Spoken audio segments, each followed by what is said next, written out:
go. I'm gonna call the meeting to order, Bath Hardy Township. It's September the 9th, 6 PM. Can I get approval for the agenda or any additions or corrections? Move to approve the agenda. Thank you. Those in favor say aye. Aye.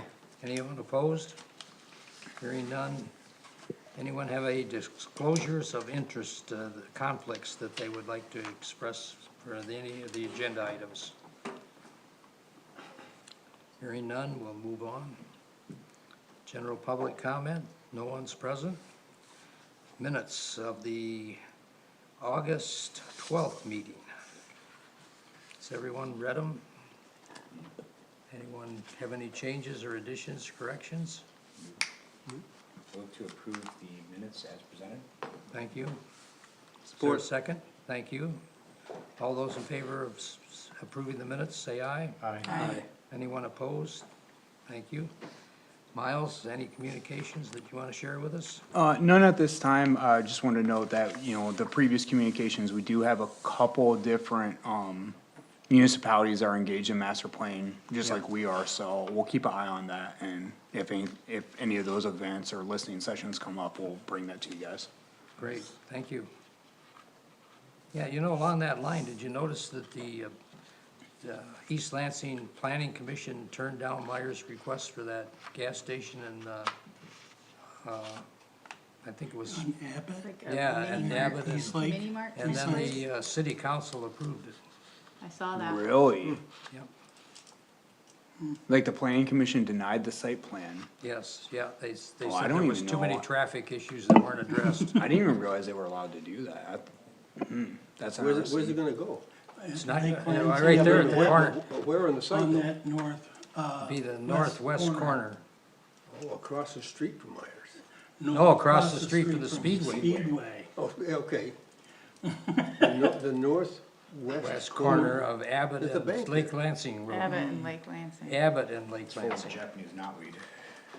The northwest- It's a blank- Yeah, northwest corner. Okay, Blank that's right. space. Northwest corner. Right, there's a That's across- speedway. that's Chan- across- Chandler Road, basically. Yeah, it's Chandler. Yeah, Chan- across yeah, the- it's Chandler. But, yeah, that's a vacant parcel. This parcel, Yeah. this parcel right here? Yeah. That's across the street from Myers. Yeah, I'm saying, yeah, it's not. no, No, no, you're no. Across the street from You're Speedway. too far Go west, further Ray. east. It's across the street from Wait a minute now, Speedway. Oh, Chandler, right, okay, Chandler. Because Yeah. Chandler changes in Yeah, that's Abbott. right, okay, you're right. That's interesting. So this vacant parcel right there, though, it's under like a Correct. mini mart with a gas station? Yes, Okay. yes. That's already a pretty busy intersection. Yes, it is. Yeah, they said there were too many traffic issues that weren't addressed. Okay. The Meyer lobby is strong. Yeah. Meyer's big in this area. You know what the main traffic issue is? They have them merge after the light. Yeah. Drives me insane. Yeah, Yeah, they should make that, You get all these aggressive you, college you, kids. you like- got, you got a right turn only and forget it. well, it wasn't too bad if they go through the light and they go in the gas station. Yeah, That's not too bad, but you got a lot of real aggressive drivers there coming out of the student housing thing that not very considerate. Should've kept it 2 lanes all the way down. Right. Well, I thought that was really interesting. Fortunately, we've never had that happen Yeah. here. Yeah, it kinda seems like if you didn't have confidence in the planning commission, then maybe you like need to address that. so that intersection still is a long ways from Myers. Yeah, it'll be like a mini mart, like Kate said, which Myers has been doing those more and more. You've seen them a lot in the Metro Detroit area, the Grand Rapids area, and now I they know- have now I that know. market in Lansing, but they've been, Yeah. I've seen several mini marts proposed. Yeah, I thought that was interesting though. All right, let's move on to the capital improvement plan. Miles, you got anything? Yeah, it's really the, very similar template to what you guys have seen before. We tried to go through and update everything accordingly. I don't think we missed anything. I think we tried to change all the names.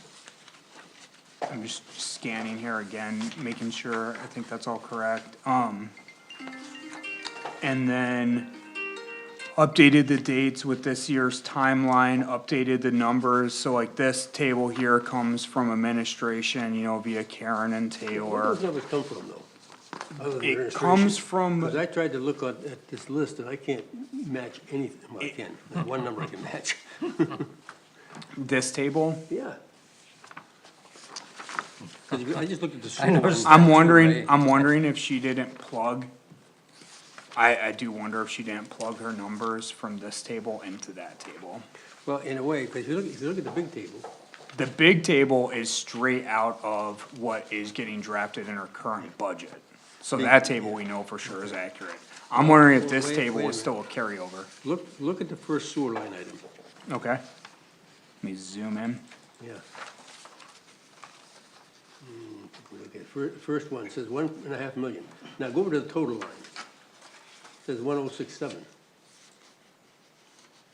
And Here? there's some others, like if you drop down to $7 million one, the third one down, there's no total there for that one. Mm-hmm.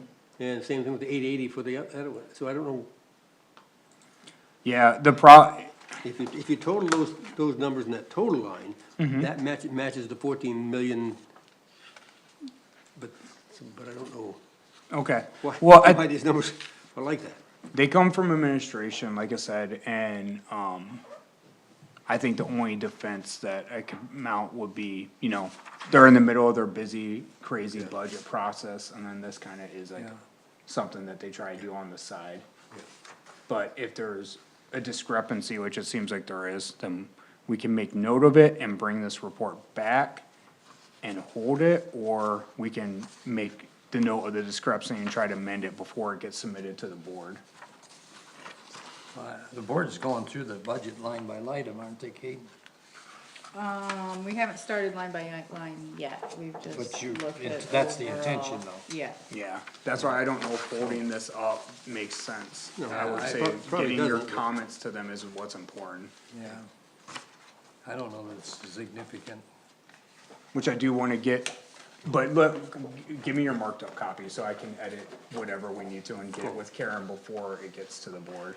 I just did the sewer one. Okay. Cause even like this 11 down here, like I don't know what's going on. with Yeah, I that. don't know what that means. either. Yeah. I couldn't find that anyplace. Oh, it's probably the page number that's Oh, what it that is, it's could the be. page number and it's just a formatting issue, I guess, on our end. Yeah. Okay, I noticed that for some reason, they're not separating the sewer money into two different pots of funds. When you've got a system where you've got fees for, connections, you have that as a separate pot of money that's for the additional cost of that infrastructure expansion, whereas maintenance and upkeep has to come out of the general operating revenue that's generated by the user fees. So they wanna be careful, they keep that money separate. We got into big trouble for that a few years ago. no, agreed.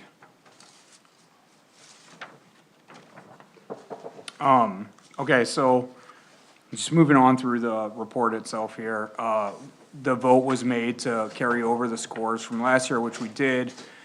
We carried the projections as well over, which we just used the standard, inflation rate from the feds to project those out, and obviously within different trades, those change over time. And so it's hard to know how accurate these numbers are gonna be by 2030, but it's just, that's the method. So we put those in there, and then we also added this additional section, which I did talk to Commissioner, Baker. We spoke about, and I don't know if you wanna bring it up, but, additional comment, also detailing just kind of the importance of maintaining, I'll let you speak to it, but you said a comment about Park Lake. Yeah, if we could just, even if it don't get in this year, but to get it on the radar, obviously, we don't have it in our budgets to do stuff at the lake. But with grants from the DNR and other resources possibly, there might be funding down the road, and I'd hate to see it not mentioned in any of our documents, because it's important to have. I mean, it's a great asset for our community.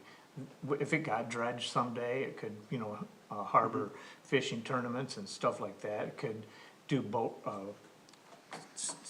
snowmobile races. There used to be quite a lot of people used that lake back in the day. You probably remember that, Kate. I don't know if you remember all the racing they did out on the lake, Park Lake, but they did bike races and snowmobile Yeah, races. I remember that, yeah. And, it might be a good thing to just mention it and at least put it on the radar for the future. So that sentiment isn't represented here. It is, No. he's, Yeah, he's adding that. he would like to add it, and my follow-up question was gonna be, well, statement/questions. So statement wise, we have no problem adding a comment before it makes it to the board, but what would we like this comment, if we're gonna be able to come to, what would we like it to say? Cause it's not a CIP project. No, the and point it's of not the- been brought before It us doesn't need to as- be brought, that's kind of what I was introducing with the concept of like, the comment section is a good way for the planning commission, even though these projects weren't brought, like, it's a good way for you guys to indicate to the board, like, hey, here's some stuff that we think you need to be thinking about. So would that be a comment best suited here, or comments, or a section within the comprehensive plan updates? Probably in comprehensive plan, at least. Yeah.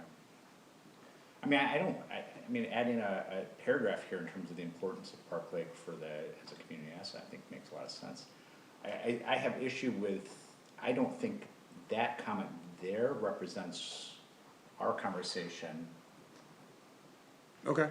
So, in as much as, I don't know if we recognize the value of paving the Wiswasser Park parking lot as opposed to the value of mitigating. The runoff. I don't think the language is strong enough to reflect the position of the planning commission. Okay, I think what we were saying was like, and again, we're totally open to changing whatever, however you guys want it to be, but, we were just saying like, hey, the parking lot was discussed. The planning commission acknowledges complexity of undertaking this and like financial strain. So in lieu of that being known, here is a list identified by them of more cost-effective alternatives, and then that's when we go into redirecting the runoff from the pour in place, and then, you know, via extending the curve. I think if you just take out the value of paving, Okay, and then just something along the lines of, the planning commission, during the discussion of the Wiswasser parking lot project, paving project, the planning commission acknowledges the complexity of it and the financial strain, and then lead into the rest? yeah, I think so, so that makes That's sense. better, I think, yeah. Yeah, perfectly doable on our end. Okay, so that checks that box if everyone's in agreement. Yeah. Would the planning commission also like for a comment to be added about the I importance was of just bringing it up. future capital improvement projects related to the ecological health of the lake? I'm looking for terms here that we should use.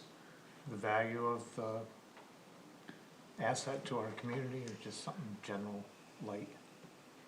I mean, I think it's inherently known that Park Lake is a valuable asset to the community. I guess what's the takeaway that you want do you want more resources levied to it, or do you want the board to direct staff to seek partnerships and grants that address ecological concerns? That might be better addressed in the other document than this document.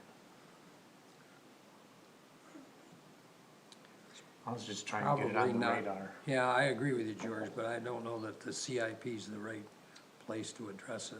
Fair enough. I think the planning commission in the next go-around of the CIP process could have that as a CIP project. You guys can always put forth. We the can CIP generate pro- our Yeah, own you can generate a CIP. CIP process to be scored, it'll be wonky, cause you'll be scoring what you're putting forward, but that's perfectly within the rules of how they're set out right now. Right. This project at 100%. Well, I think you guys would still be objective and be able to move through our Or scoring somebody else could criteria. bring it before us too. Yeah, I mean, you could always talk to the rec committee. Parks and Rec could be the sponsor, yeah. It doesn't define exactly what the project is. Well, just to look for grants to like dredge it, or, you know, just throwing stuff out there. That'd be a huge millions of dollar cost. Something that we We're gonna could, build a mountain. Where, you mean talking about where you have to put all the material? there's many places. Put in the Okay. vacant eye parcel. You can put it over where they put it all from Lake Lansing, Yeah. Where did they put it all for Lake Lansing? at when they Lake dredged? Lansing North Oh, Park. that park, that's what that is. Up there. Yeah, When did they dredge that? Was that the nineties? 70s, I think. So Yeah, we're way mid to earlier late than that. 70s, yeah. Yeah, Before after Eagle was GM had around. dumped all of their waste in that. I just wanted to get it on the radar. Yeah, Thank you. okay. Alright, so we'll just, in the meantime, I guess, address the wording of this as, talked about tonight, and then we'll leave out the Park Lake comment for now, but definitely keep it on the radar as we move through the comp plan. Thank you. Was everybody else cool with, I know, I'll get with you, Ray, and we can maybe even have a phone call after and look at some of these numbers. The superintendent did say, she was like, I'm doing my best, I mean, she said to me, she's like, I'm doing my best, Miles, some of these numbers. I'm like, okay, I took her table and threw it in there. Are you looking for a motion to approve? Yeah, a motion to recommend adoption to the board. Oh, okay. Move to recommend adoption of the board of the comprehensive, or the capital improvement plan, Report, which yeah. year, 2026, 2030. Yeah. Capital improvement plan with the amended changes, especially to make sure that the budget balances out to exact numbers. It's fair. I'll second that. Okay, we got a motion and a second. Let's go into the board. Let's do a roll call, Miles. Okay, fair enough. Let me get to my, not that matters, but, Yeah, but it's formality. alright, yeah, no, of course, Commissioner Crainer, Yes, Chair Reich, Yes, Trustee Hagerman, Yes, Commissioner Severie, Yes, Commissioner Almarigi, Yes. and Vice Chair Baker, Yes. okay, thank you. and we have one commissioner absent. Yeah, right, correct. All right. Miles, you wanna move on to the Yep. renumbering of the ordinances and some of the changes you had? Yeah, and I've got the ordinance pulled up so I can kinda show you guys what the impetus for this one was. This has been on our work, the renumbering of this work plan, or the renumbering of this ordinance has been on our work plan, I wanna say since 2023. Yeah. It's not one of extreme importance, so that's why we've kind of, left it off the radar, but we had the time over the last month. So we took some time to, take it up. I'll show you, if you see here on the left pane, the numbers of the ordinance, I'll collapse this one. Or when I say the numbers, I guess the article numbers of the ordinance. You'll see in almost every zoning ordinance that's just uses Euclidean zoning is kinda set up the same. Usually there's the purpose, the definitions, all, the zoning map itself. All that stuff that's kinda setting up the prelude to the ordinance is obviously gonna be in the beginning. Then the ordinance will always go through the various districts will be next. After that, you'll get into kind of the body of the ordinance, that's where, special performance criteria, parking standards, sign standards, all those special things that are usually called out in the ordinance are considered the body of the ordinance. And then that's usually followed by the more administrative sections of the ordinance. So here you'll see it's special use permits, land use permits, and administrative and, Board of Zoning Appeals. What are the roles and responsibilities of the planning commission, how do you change and amend the ordinance? And then, for whatever reason, I think it was just for purposes of not having to renumber, the landscaping ordinance got thrown here, at kind of the tail end, Article 25. This should be, if we were looking at any other ordinance, this should be in the body of the ordinance up here with signs, parking, loading standards and all that, and it does throw developers off too when they're reviewing our ordinance.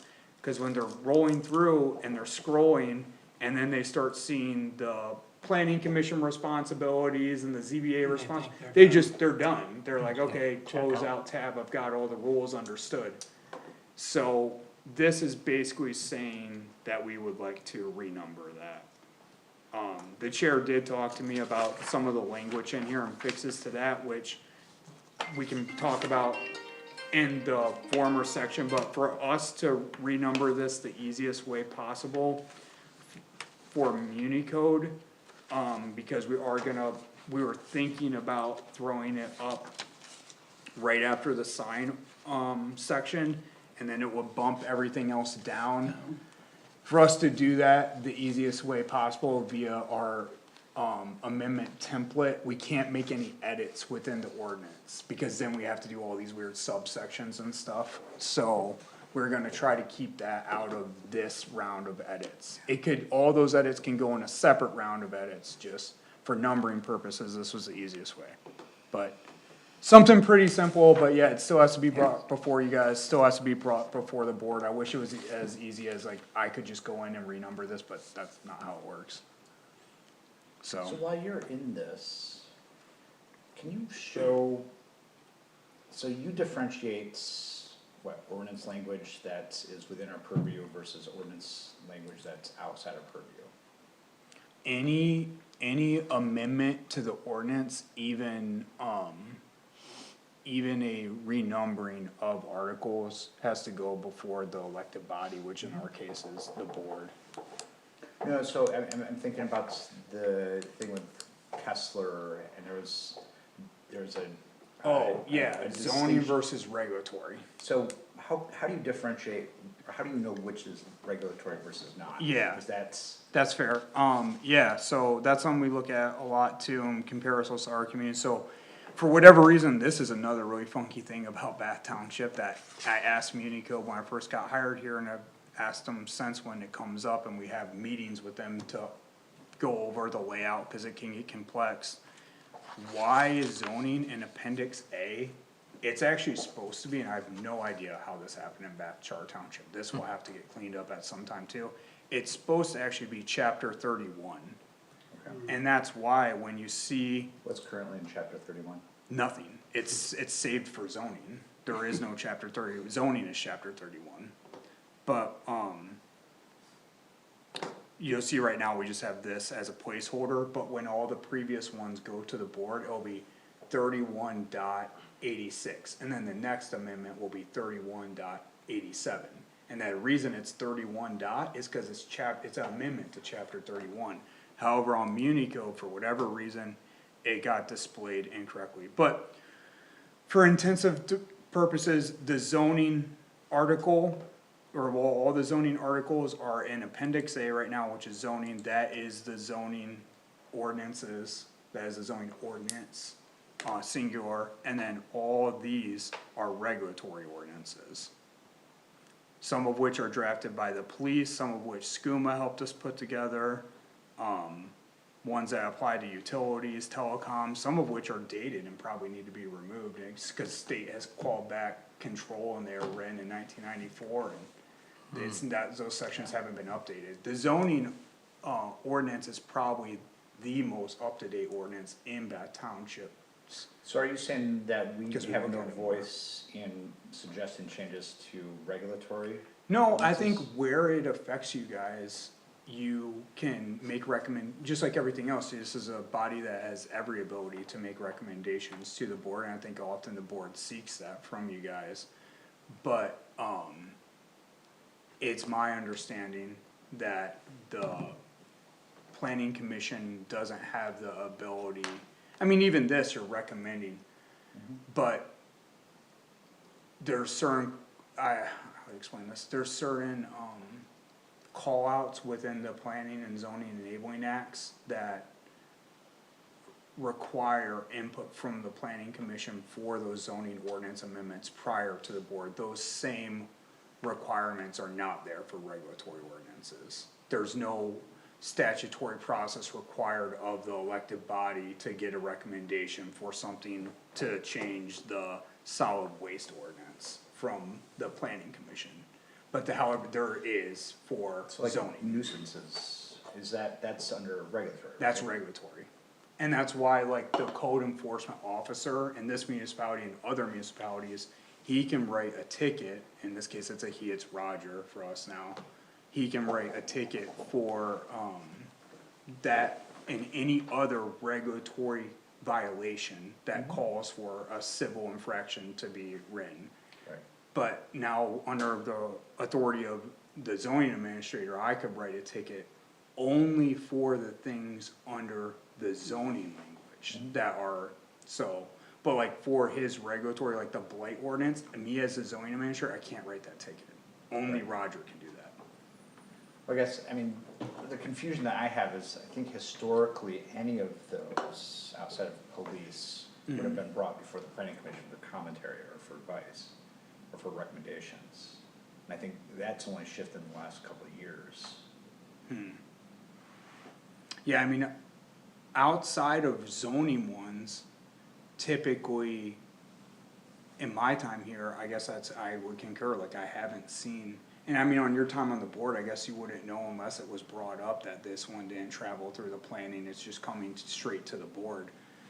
But, like, for example, one regulatory one that did come through planning recently was the marijuana ones, because those traveled together, we brought regulatory and zoning, they were mirrors of each other. So if we didn't want the language in that one to be different from the zoning for reasons, and we wanted the enforcement powers of it to be across the board, Right. so.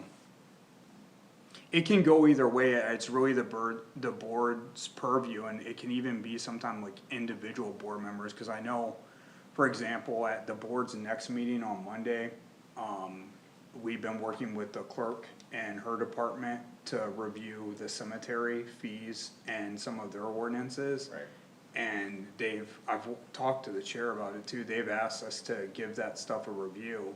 Right now, we're handling the research and the fee structure first, and our next order of business is to handle the ordinance, but I don't think the clerk never instructed us to, you know, bring it before the planning commission, she's like, she actually instructed, she's like, yeah, take a look at this, let's edit the language, we've been sitting down with her and her staff and just really helping them write, because that's just, we do it more than they do.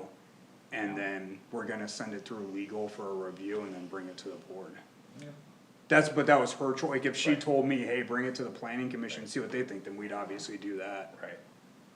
I was just curious, cause I always got confused as to like when that was, like, that's outside the purview versus inside the purview, but I guess this I've makes sense. I've seen it done both ways, but just in the planning enabling act, it calls for the planning commission's recommendation for zoning amendments, where obviously there's not a similar act Yeah. that calls for that for regulatory. Yep. But it limits staff too, like I said, look, you know, the zoning administrator can't write a ticket for something that's regulatory, they can only do it for zoning. So Yeah. it's limits on both ends of it. It is weird though too, because obviously like the regulatory ordinance for blight, it affects land use policy. But that's where planning can be a weird industry to operate inside of, because it's so all encompassing. Right. Okay. Looking for a motion? No, I guess we're not, we're just introducing it, but, are you guys in agreement that this is okay? I didn't wanna obviously renumber anything or spend more time on editing this format until this is a good idea from you guys. Well, can we just move it forward? I mean, it's pretty straightforward. You can if you want to. We have to, this isn't in the format though that it needs to be, we'd have to clean up the format, but you could make a motion, I guess, to say like, the renumbering of you know, I move that the Article 25,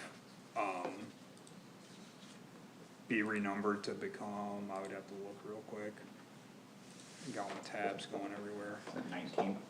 Let me just check. Yeah, it would become 19 and all subsequent articles would be bumped down by 1. I move that. Okay, I'll second that. okay. Okay, how do you wanna do this, Miles? You wanna run it to the board? You gotta run it to the Yeah, board, right? yeah, So do you want a roll call again, or do you, however you guys want. I don't know that it's, well, let's do a roll call. Okay. Alright, trustee Hagerman, Yes, vice chair Baker, Yes. chair Reich, Yes, commissioner Crainer. Yes. Commissioner Almaridge. Yes. Commissioner Severie. Yeah. yeah, it was unanimous then, that's fine. Gives it a little more authority, I guess. Alright, so yeah, just to be clear, we'll make Article 25, Article 19, switch all subsequent articles, will get bumped down by one. Thank you. Okay, Makes it a little cleaner and simpler. yeah, I think it will help us on the developer side too, cause I know Cab says a couple of their engineers have mentioned it, because they'll send something, we'll be like, hey, did you check this part? They're like, no, we didn't see that, why is that at the end? I'm done. They'll probably still miss it, but now they can't blame us. Okay, so this one is definitely not done, but we wanted to give you guys idea, we did this in 2022, I think you were on the board at the time when, the last round of cleanups came through, cause Marie was definitely on the board at the time, cause I know she was a no vote, cause it was just so many I think she said it was too many changes at once. But remember we that. tried to explain that it was just a cleanup ordinance, we're not trying to change the intent of anything. We're not trying to, mess with how the ordinance works, we're kinda going through and we're finding areas where there's either gendered language, which we found some of that.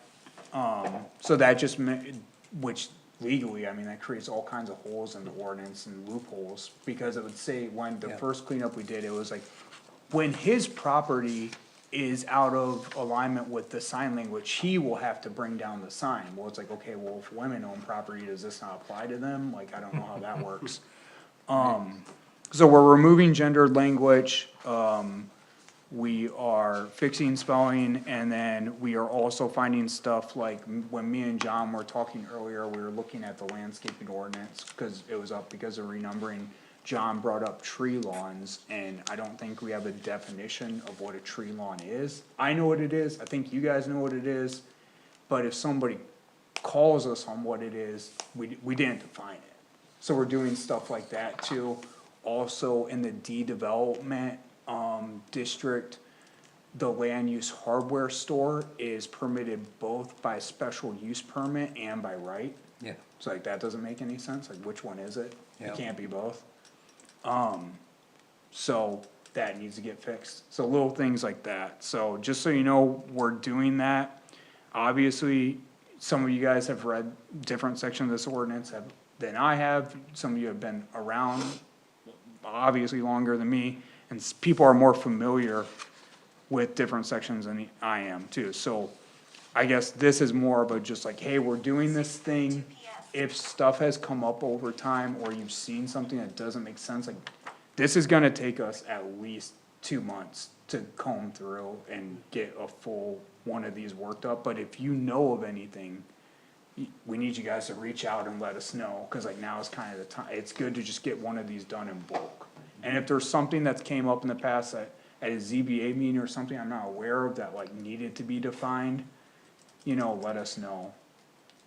So one comment I have is, I wanted to compare what was here with what was in Unicode. And so I was at first confused, if you go to the very top of Okay. this. More top, there you go. So it's ordinance, what, 25? And Yeah. but the language actually comes from, different areas. Yeah, that's just a placeholder. No, we'll have to fix that whenever we get this more built out. So I just, moving forward, for those of us who do go back into Unicode to, refresh ourselves. Yeah, cause you're looking at this and you're like, what is that? Yeah, Yeah, and so if that could just be a little bit more accurate, and so, okay, and then like section 2.02 is, what is that, article 2 of, the, yep, appendix 1, right? yeah, it's, all the way up here, so it'd be Appendix A, Article 2, subsection 2.02. So one question I have, I guess for the group is, for me, it's helpful to see the context in which, like what precedes it, what, you know, follows it. I think I was under the impression that this was one cohesive, singular ordinance that we were addressing, when Yeah. it's several different areas.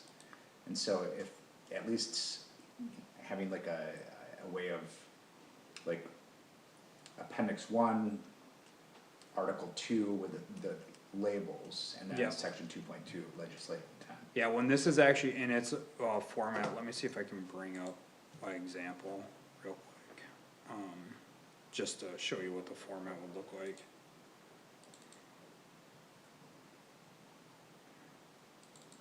Shared address pre-built out,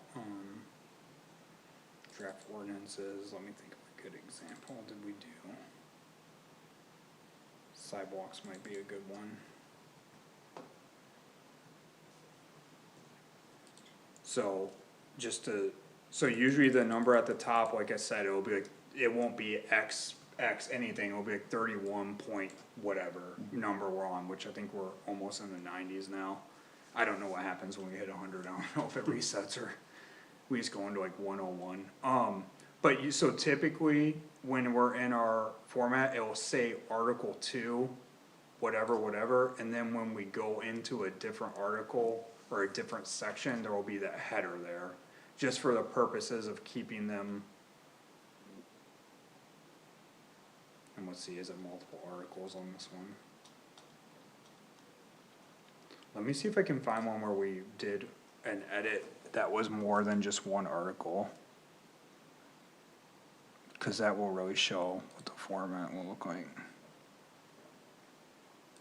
And I'll just explain part of my OCD with this is related to how the requirement for sidewalks in the DDA got dropped off of our code of ordinances because of, it was left off accidentally, like it hadn't been uploaded into Municode.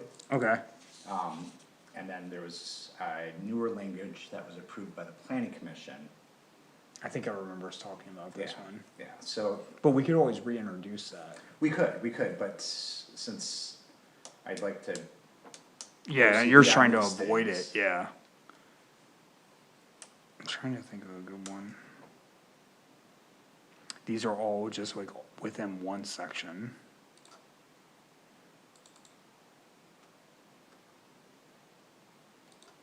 but at the same time, I also recognize you don't wanna bombard us with 50 pages that many of us. Yeah, well, that's, when it gets into its more like built out format, it'll build it out quite a bit.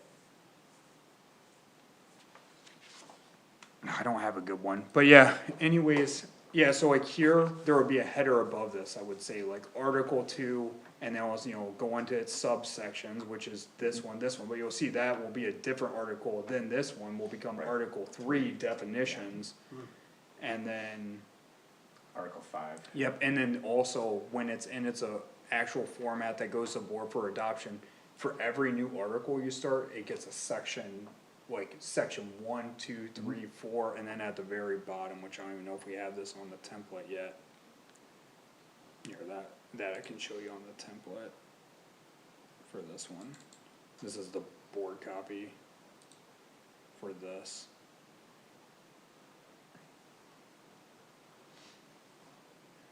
So at the very end. Oh, like here, that's a good example, because then it goes into a different chapter and we have to call that out. But then it has section 3, repeal blah blah blah, section 4. So for every new article that we cover, it gets its own section. Now for this, it only ended up being 5 sections total. Because we're only operating within one article, sidewalks, but for a cleanup ordinance, and this was Marie's big contention, it's gonna end up being like 25 sections long, because we're in so many different articles. So, but yeah, it's confusing. Doing these big cleanup ones like this is like inherently confusing and can be overwhelming, and that's why some planning commissions and boards just steer away from doing something, don't but address it's really efficient time-wise, cause we get a bunch of edits all done at once. It is, yeah. Some of these edits don't make sense to me. Yeah, I've got some comments about it. Are you looking for feedback like Yeah, that? yeah, like of the edits that we've got so So- far. If you go down to the bottom of the legislative intent paragraph, right where you just Oh, okay, sorry, were, yep, the last 4 lines, I guess the last 2 sentences really, it says, "The districts are maintained to be adequate What? in handle long-term needs, is that two? I feel like two might be the right word there. Two's the right word, yeah. Okay. Agreed. And then, Well, two or handling, Or handling, either way, I Four, thought it I don't would know. help it. Yeah, either one would be appropriate. So I in would think. handling long-term or to handle long-term, Yeah. Yeah. handle the long-term needs. okay. What's, and then at the That. next sentence. not, it doesn't have to be in the minutes, just a note of it. The next sentence, where performance criteria limits the use of properties, the provides the landowners, the what, the ordinance? I think maybe ordinance should not be struck out there. One sec. And limits should be singular. Alright, where are we at again? Sorry. I was writing down the Oh, you're last right. one. Where performance criteria, do you see where I am? Nope. Last- Oh, right the here. last I got you. sentence. Yep, I got Where you. performance criteria limit, so it should not be plural, cause criteria is plural. Okay. The use of properties, and then the next word is provides. So the what provides, should it just be ordinance? The ordinance provides, Yeah, maybe bring ordinance back into it. Alright, okay, the ordinance provides. probably word highlighting extra words to the left when you don't want it to, which it always does. Could be. Those were the ones I noticed right away. Okay.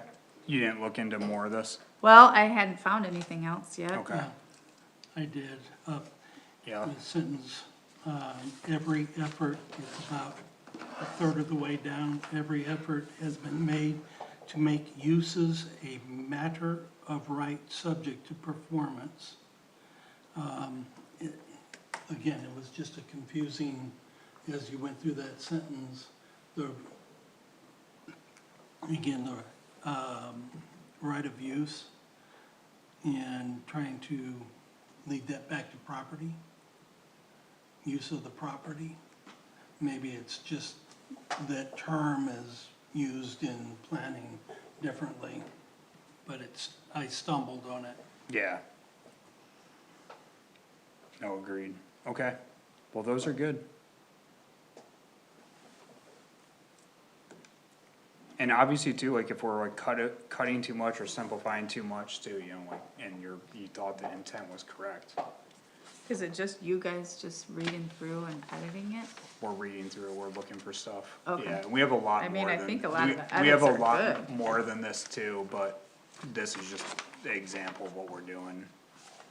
A lot of it too is like defining things that should be, they're like called out, talked about specifically in the ordinance, and then like just not, no definition, and then sometimes we'll have applicants come in to talk about those things, or a commercial development, we're like trying to, they're like, well, you don't really tell us what it is or what you're talking about, so how can we even know?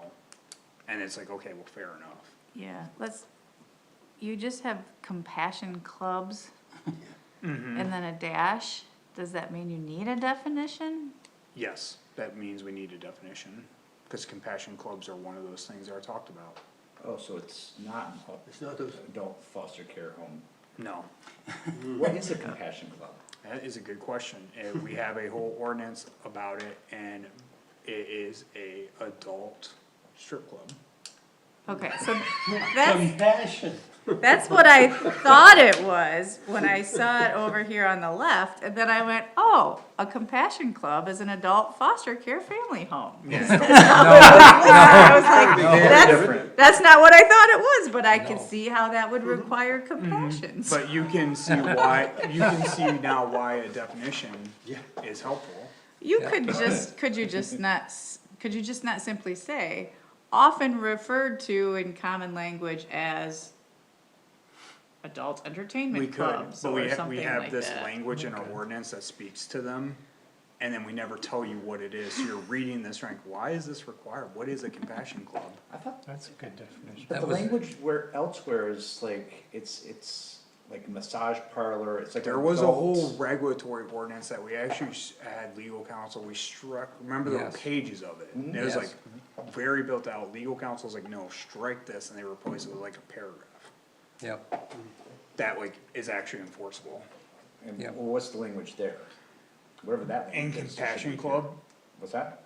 what the For the legal, use. yeah, that might be something that we should look at and then bring into this. well, that was created years ago when they wanted to do a, oh, what's that place that's in Perry now? The lines. Love Lion. Dang, Katie.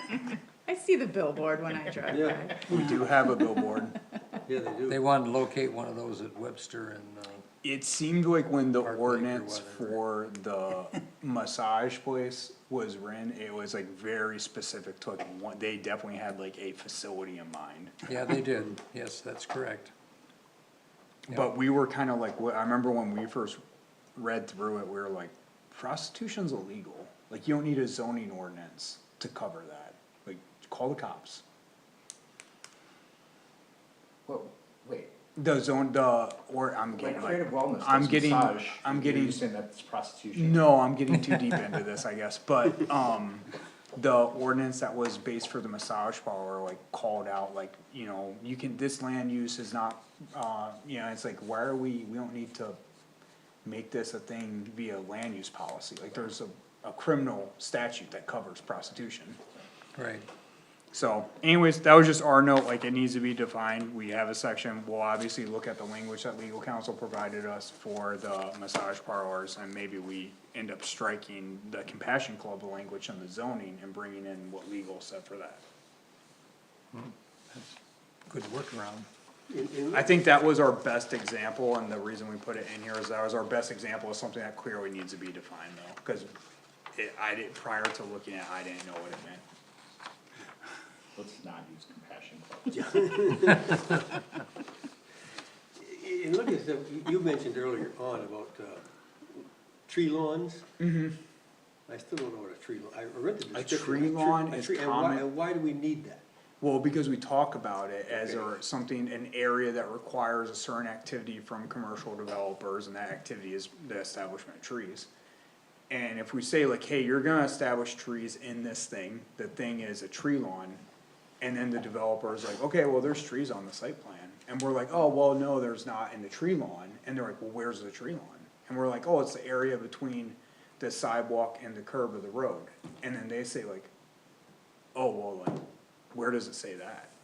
And we're, oh, it doesn't say that anywhere, actually. Wait, so between the sidewalk and the curb is technically called a tree lawn? That's the tree lawn, yeah. If you go in Lansing, you can drive by the tree lawns on Green Lawn. Me and Bobby sat, we sat through a class that was put on by the, MAP, for Sterling Heights' tree lawn, tree planting effort. And they talked all about their municipal effort and I learned that Sterling Heights is the fourth biggest city in Michigan, which I didn't think. Yeah, it's crazy, like, I wouldn't have thought that, but apparently it is, and apparently they have a very built-out staff and the ability to GIS track every tree that's being established in the tree lawns.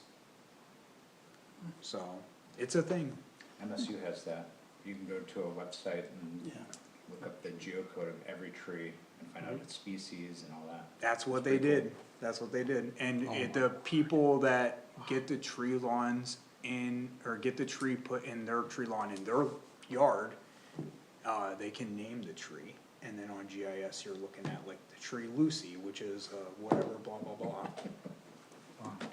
So, they got a lot of time on their hands, but it was cool nonetheless. Did they put a serial number on every tree? I don't know, they were tagged, they were definitely They're tagged. geocoded. That would be Oh, very geocoded, unique. yeah, well, that would work, yeah.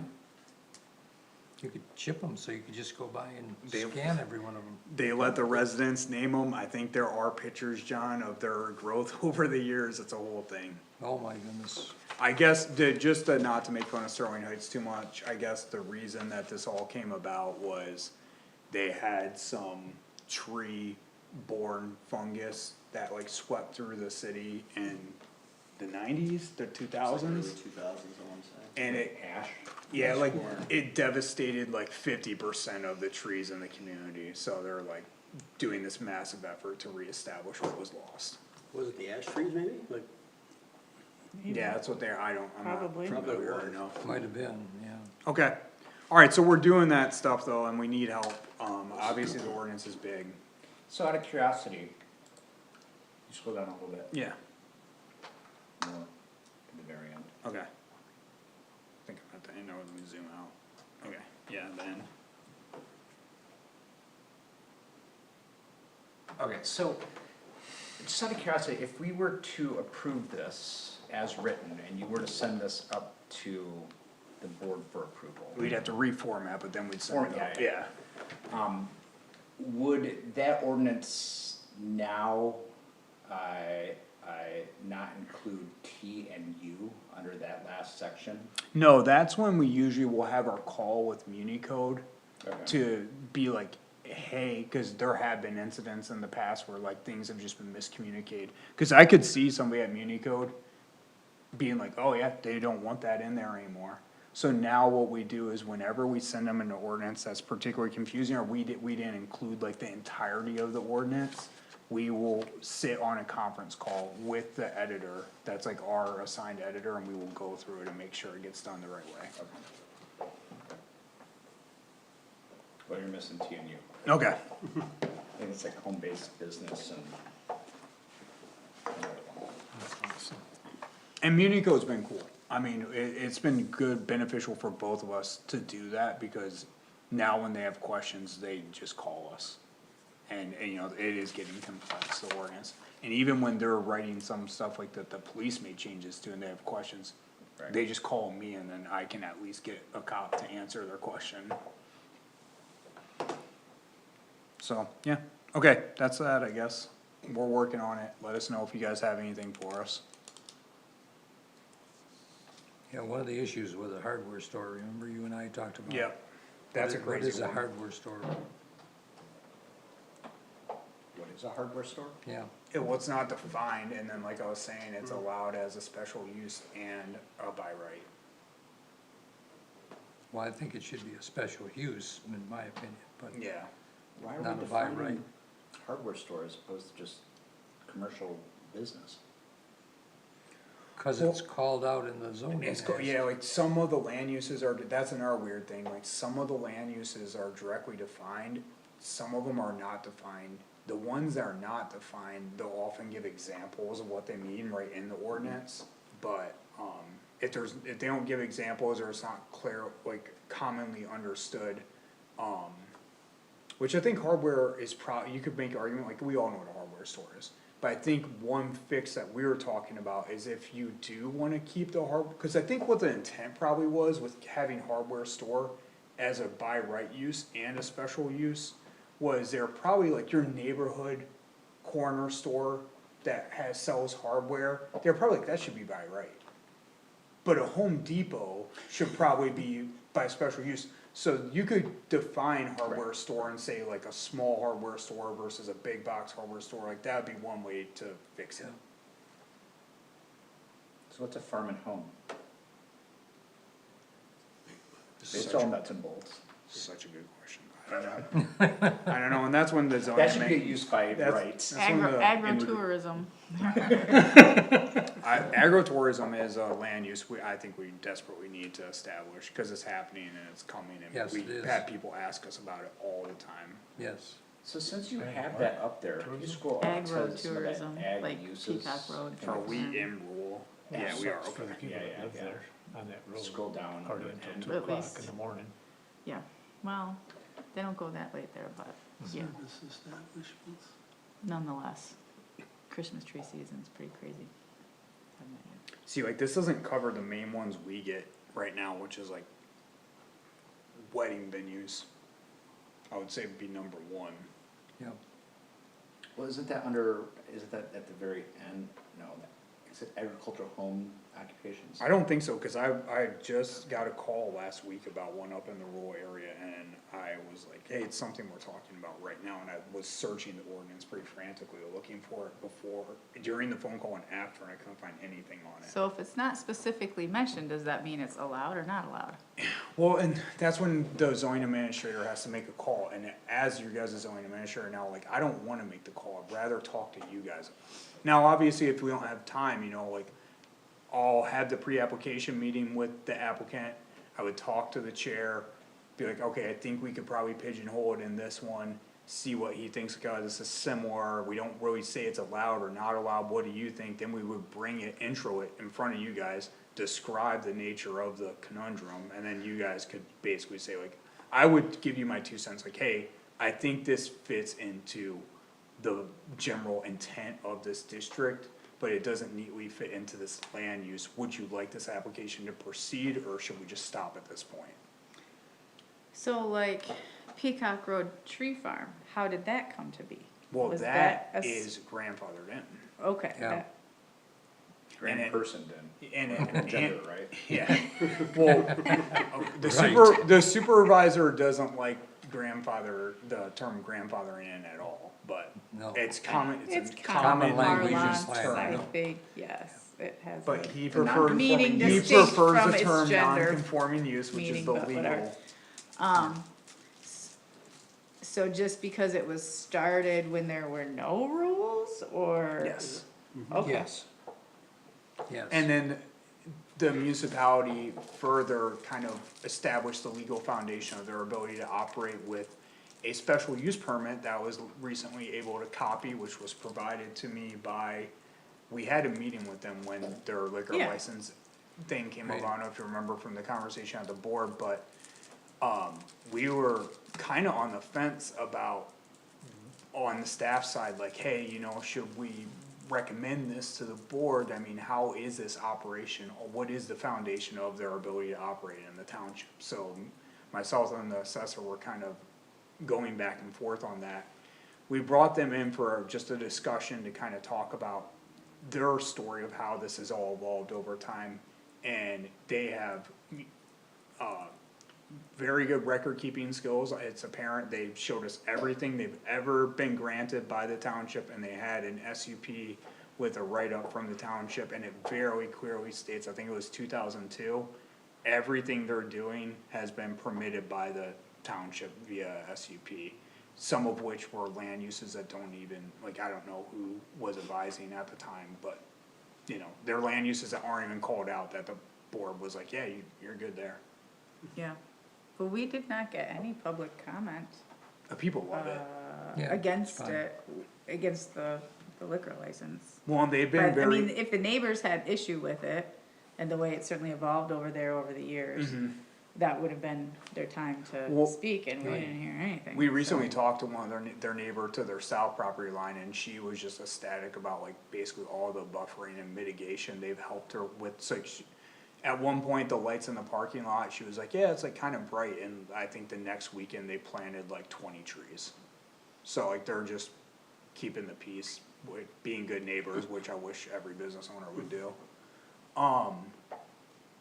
But yeah, they've been working with us good through the comprehensive process, they've been kind of we've been trying to reach out to more of the rural base of the township and get their input, cause they often get kind of like drowned out in the voices from the south. And we're even gonna do a listening, or when we do our pop-up sessions for surveys, they're gonna let us do one in their parking lot during kind of the pumpkin patch season. So Oh, we can, that's the best yeah, that's a Yeah. huge audience right there, so we thought that was cool, yeah. Yeah. so yeah, they've been cool.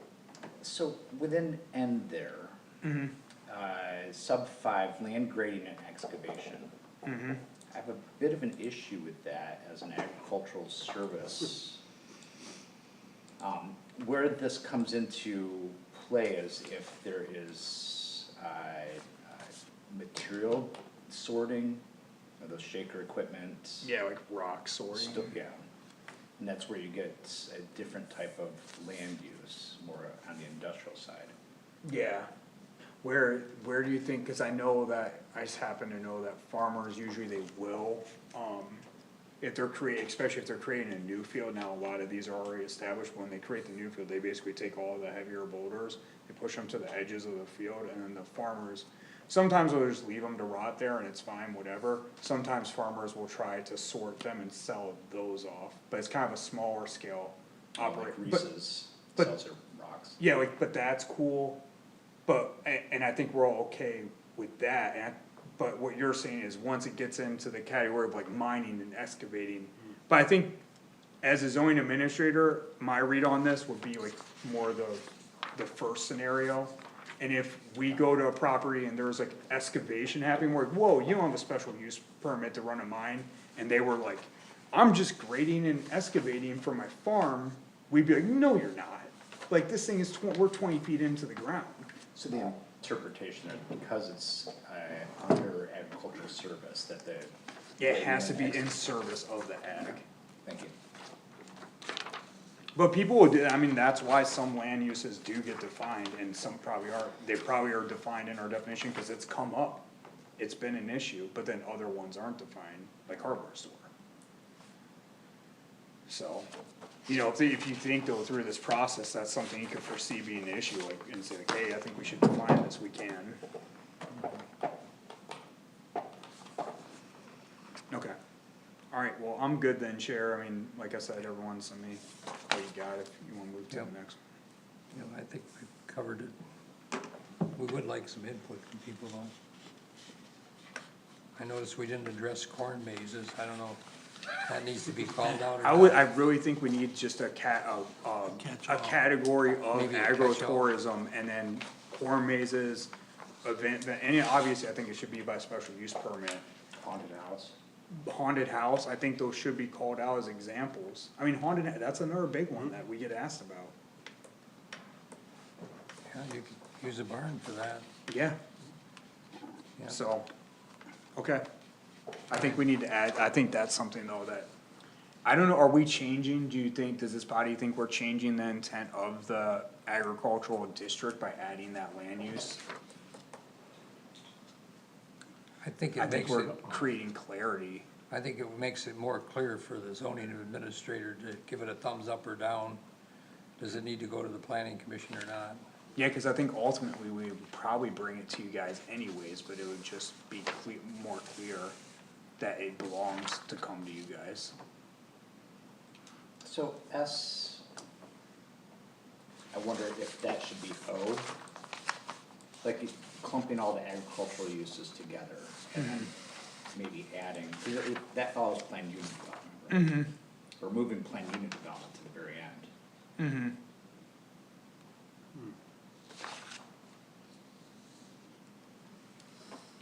Well, planned unit development has its own category. No, yeah, but, so you have a series of agricultural uses, right? All these, Yeah, Yeah, they're all agriculture. like take related. S and put this under this category of N, yeah, yeah. and then maybe add a category of agricultural tourism or. Yeah, and S becomes agritourism, and then give a couple of examples of what that means. Be a good way to do That it. or keep it under. Or keep it P, under ag. Yeah. Yeah, itself, okay, those are good options, okay, we'll just make a note for that. Okay. That's gonna take us, that won't be back next time, we'll go through, you know, a month or two, at least, Okay, okay. yeah. Probably wanna stick Christmas tree stuff in there too, cause there's one by me, but it's not in Bath Township, it's Victor. But I can see where you could have somebody with a Christmas tree farm and, Chandler and. Yeah, Chandler, Chairman Clark, yeah. oh, that's That's on right, our they side. have one too, don't they, yeah. yep, I don't know if it operates though. There was I complaints think last they time, said- people, we stopped in, there was nobody there. Hmm. At Christmas time, Really? Interesting. and there's some comments on That's Facebook. true, they sell live trees and cut, don't they? Reminds me of when I was a kid and a girl would say, come on over, there's nobody home, and I'd get over there and there's nobody home.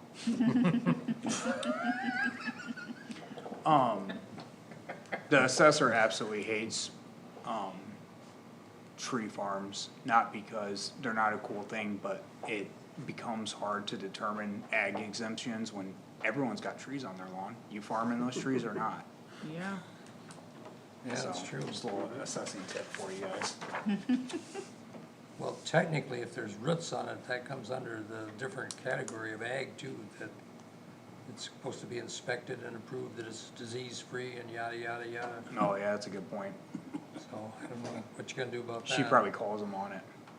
That's a little different than I'm- selling a cut tree. I feel very blessed that I don't have to hear the phone calls about why my exemption didn't get accepted. So, Okay, okay. want to move on to temporary buildings, Miles? Yeah, so just to be clear, this has nothing to do with, the input you guys gave us on vendor stands, like, we're good there, we created the flyer, we haven't had a complaint since, they're doing fine. This scenario, and we didn't do any attachments, but I'll bring up the, section within special provisions that we're kinda honing in on for this. It's, use of temporary buildings and structures, subsection 15.19. Basically, there's a couple of things that are interesting about this section, which is only in the event of a building being damaged by fire are you allowed to have a temporary building, so like, let's say, like an RV that's been insulated, or a trailer that you've had hay bales around, like the family's kinda living in the trailer while they're rebuilding their house, or they bring in like a single wide and put it on blocks while the house is being built. And only in the scenario of fire, so like if your house gets hit by a tornado, like this doesn't apply to you, you have to go find a hotel. And then, only for 90 days, which is like, obviously not a realistic timeline. So, within the ordinance itself, there's already some issues that we wanted to look at, in terms of dates and times, and we'll bring, I guess, our suggestions back to you guys, like for this one, we're thinking at least a year. For this one, we're thinking 30 days instead of 15. So a couple things like that are going on within this section, but then the thing we hear the most in the planning and code enforcement side of things that isn't talked about at all anywhere in the ordinance is kind of that use of not so much RVs as John was pointing out to me earlier, but it's really the the term used, travel trailers, which would be like a trailer pulled by like a Ford F-350 or something, you know, there's a living unit in it, Yeah. but it doesn't, it's Yeah. not motorized under its own power.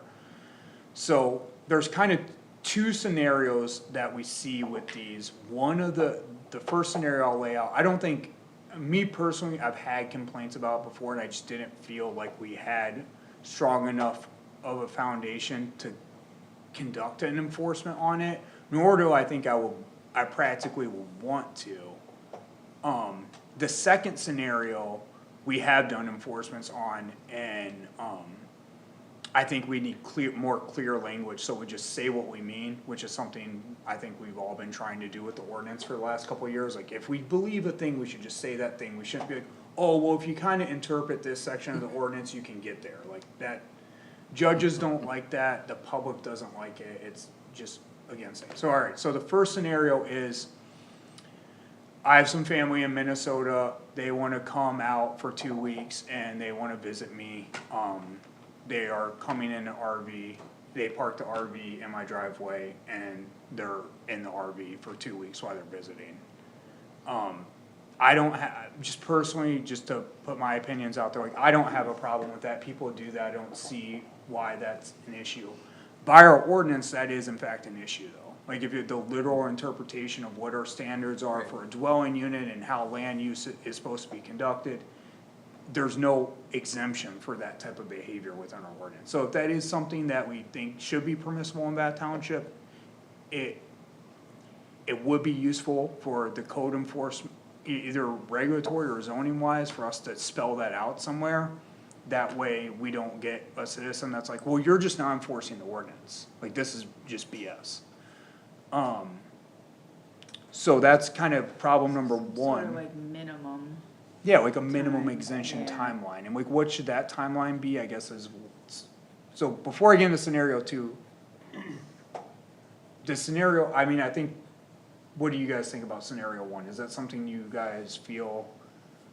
I think that's a pretty reasonable thing to happen, especially when a lot of Bath Township has plenty of room in their yards to park something of that size. It's not like maybe your HOA would feel differently, but you have your own rules. Yeah, Right, But, correct.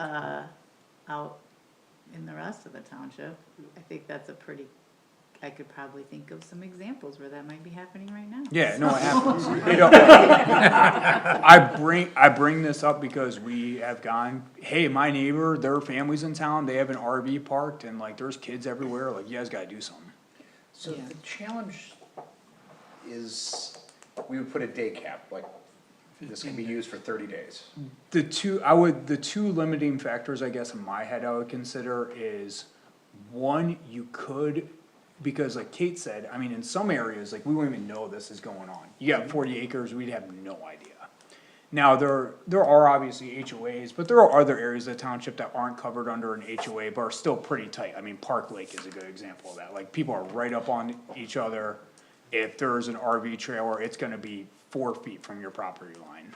Yeah, maybe, are you getting at like a minimum You lot could, size so or that would be, maximum lot one would size, be like a something minimum that? lot size, and again, does that mean like just because my yard is like 1/8 of an acre, my family can't come from Minnesota and visit for a week and just be in the RV? Like, again, I don't know if that's the right, personally, I think that's fine still, but that would be one, would be a minimum lot size, and then the second one, which I think is more obvious, is just like a timeline on how long it can be, what is temporary.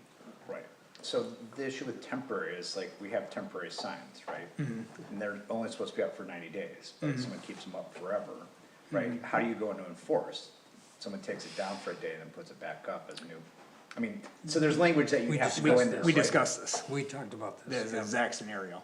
So like with yard signs or like, soliciting signs, now what we do is we kinda just keep a inventory, like the Tesla water sign has been on that pole for 30 days now.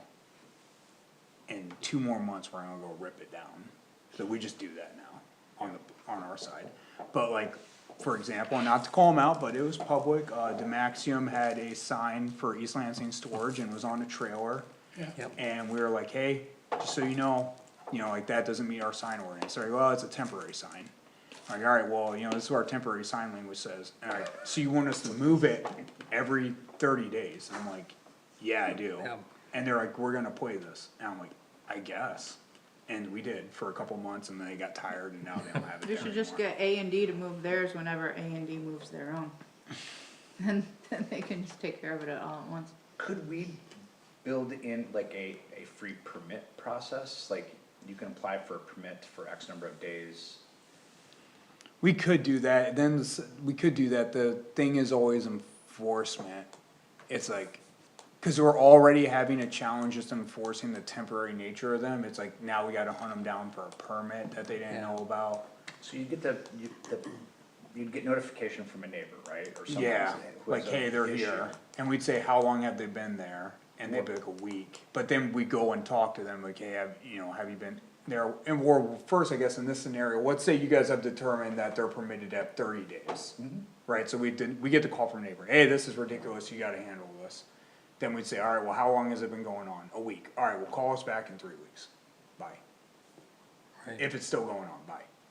And then, we would obviously go out, confirm that what the neighbor is saying was real, because sometimes we go out and it's nothing even close to what they said is going on. And then we'd be like, alright, we would make a note, either on BSNA or on our calendar or something, like, hey, checked out this property this day, this was a scenario. And then that would start our official clock. Okay. Have you looked into, what other, like neighboring, not necessarily East Lansing, but neighboring townships do for this We issue? have spent zero Zero? time on I this was so just far. out of just Right. sort of curiosity. We didn't wanna spend any time and then get here and you guys were like, absolutely not, you know what I mean? I guess my question is an RV or fifth wheel or whatever the other term was, Motorhome. motorhome, is that inherently bad or detrimental to have in view, like to look at one? In my Does that view, hurt your eyes to look at one? Like I mean, I get what we're saying here, but so, well, two things, so like, first of all, I think there probably is to most people, and again, now I'm like in the realm of opinion. But I think most people would probably say there's a difference between an occupied RV that I'm looking at and an unoccupied RV that I'm looking at. Cause an unoccupied RV is probably sitting in the driveway next to the garage, probably with some kind of cover on it.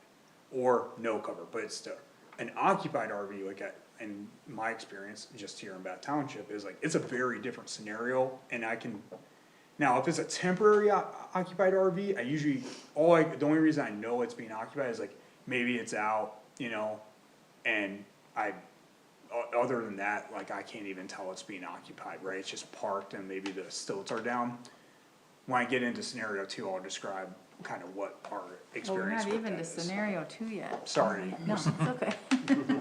I mean, that's just sort of trying to gauge, like, yeah, if people are complaining, then it is probably something we should think about. What But- people are complaining about, I've only gotten one complaint about the temporary, in my entirety of being here. Okay, About the temporary one, we're like, this ain't us.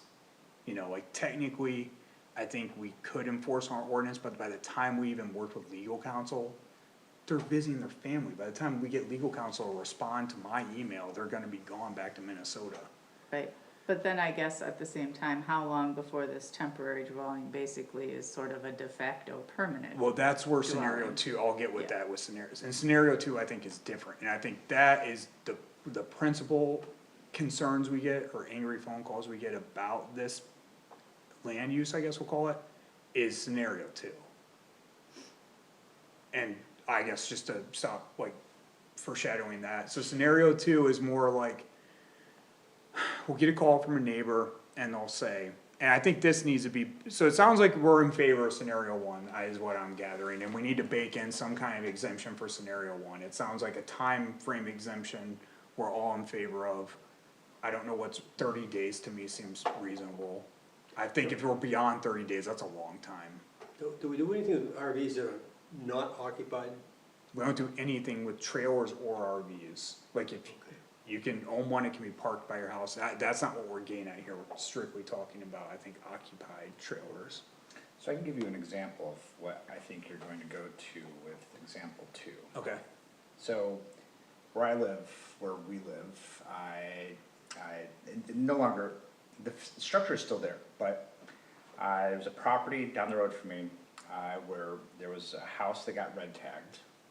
And then I don't even know about this one, by the the person, I got a travel trailer, a fifth wheel, I believe. I cut a hole outside, put a wood stove inside with the pipe coming out, and lived there for years. This does sound like what we do see though, yes. And so and, you know, but the entire property is a former farm, but It's it's huge, littered we wouldn't with know. all sorts of, you know, old equipment and vending machines and stuff like that. Yeah, And so, I don't think anybody complained about it. yeah, I It's didn't just even like- know, I had no idea about this one. Yeah, so it's We- one of those We have situations one, where. the scenario I'm gonna lay is a little bit even more involved than that, Okay. so. We've probably in my time here had, I wanna say 3, maybe 4 scenarios like that, where a neighbor or whatever, and it's usually, the phone call will come in when they're trying to sell their house, okay? I didn't wanna piss off my neighbors, this has been going on for a long time, but like their nephew, he kinda like doesn't have a job, and he's like living in their backyard in a trailer, and like now I'm trying to sell my house, and it's like, you know, is this allowed, dude? So usually that's the scenario, but the probably most egregious one that we saw, and we did do an enforcement action on it, but we did have to do it kinda how I spelled out, where we were like, well, if you look at our definition of dwelling, you know, and you look at subpart A, you need to have 20 contiguous feet of wall signage. You don't meet our minimum square footage of what we consider a dwelling, you're also in violation of the one dwelling per whatever, and they're like, well, you know, then they argue like, this isn't really a dwelling, this is something else that's not covered by your ordinance. And we were like, no, well, you know, and we went back and forth on what the definition was, and then even, you know, had legal help us define some things in a more formal letter from them to the property owner itself, cause at first we were dealing with the occupants of the temporary structure, and then when we got nowhere with them, we were just like, alright, this is on the homeowner, and we went right to the homeowner, and we were like, hey, we're gonna enforce this, not on them, they're actually not our concern, we don't care what happens to them, but it's coming to you, we'll see you in court, property owner, not, we don't know who they are. But the scenario was, and after that, the situation kinda resolved itself, but thankfully, we didn't have to take it any further than that, but the situation was, roll up on the house, have gotten some complaints for a while, ended up at, the code enforcement officer was backlogged, went out there, planning and zoning got roped in so we could help work through the code enforcement and legal counsel and coordinate everything and start tracking everything with records and whatnot. The, homeowner was charging a person rent to live in the fifth wheel. And the reason we knew the fifth wheel was most certainly in the category of more of a permanent structure, not a temporary, is cause it was getting close to winter and there were hay bales around the base, and then even kind of like that pink foam siding was put around the sides to insulate the thing. And then like solar panels were on top, there was a grill out front, we could see there were marks for where their car was parking. We were like, no, this is a second house on this parcel, like in clear view of everybody. Like, it'd be one thing, if you got 40 acres and this is happening in the back 40, and like, the only way we'd be able to tell would be like super invasive, like going over your property with a drone, which we absolutely don't do in Bath Township. But, like, we wouldn't even know, right? But you live on an acre, dude. You got a giant barn, put it behind that. Yeah, but you live on an acre and like, everybody can see what's going on, like, this is well known. I'm surprised it took this long to get a complaint, cause it's a mess.